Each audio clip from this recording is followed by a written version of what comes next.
ជារៀបសួរខ្ញុំបាទឈ្មោះយឿនសរិទ្ធជាមន្ត្រីកសិកម្មនៅសង្កាត់វត្តគោក្រុងបាត់ដំបងខេត្តបាត់ដំបងនៅក្នុងសង្កាត់វត្តគោគឺមានភូមិសរុបចំនួន6ភូមិនៅក្នុងសង្កាត់វត្តគោមានផ្ទៃដីសរុបជាង2610ហិកតាក្នុងនោះមានផ្ទៃដីធ្វើកសិកម្មចំនួន1600ហិកតាជាង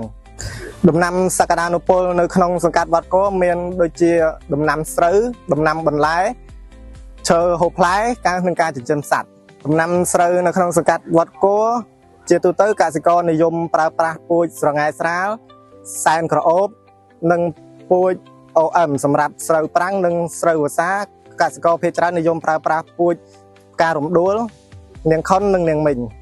ជាទូទៅនៅក្នុងសង្កាត់វត្តគោការធ្វើស្រែគឺកសិករអាចធ្វើបាន2ដងក្នុងមួយរដូវនិងកន្លែងខ្លះទៀតអាចធ្វើតែម្ដងក្នុងមួយរដូវទេដោយសារទាក់ទងនឹងប្រព័ន្ធទឹកណែឯបន្លែនៅក្នុងសង្កាត់វត្តគោវិញកសិករមានដាំបន្លែជាច្រើនប្រភេទមានដូចជាម្ទេសអាចសាប់ម្ទេសដៃនាងត្រប់ត្រសក់សណ្ដែកល្ពៅស្ពៃផ្សេងជាដើមចំពោះការដាំដំណាំនៅក្នុងសង្កាត់វត្តគោមានកសិករខ្លះគឺគាត់ដាំដំណាំនៅទីវាលនិងកសិករខ្លះទៀតគាត់ដាំដំណាំនៅក្នុងផ្ទះសំណាញ់ដែលផ្ទះសំណាញ់សរុបនៅក្នុងសង្កាត់វត្តគោគឺមានសរុបចំនួន6ទីតាំង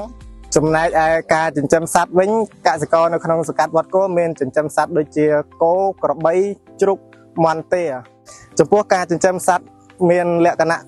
បែបជាគ្រួសារនិងលក្ខណៈបែបជាកសិដ្ឋានក្នុងនោះការចិញ្ចឹមសត្វជាលក្ខណៈកសិដ្ឋានមានការចិញ្ចឹមមាន់4កន្លែងនិងការចិញ្ចឹមគោ1កន្លែង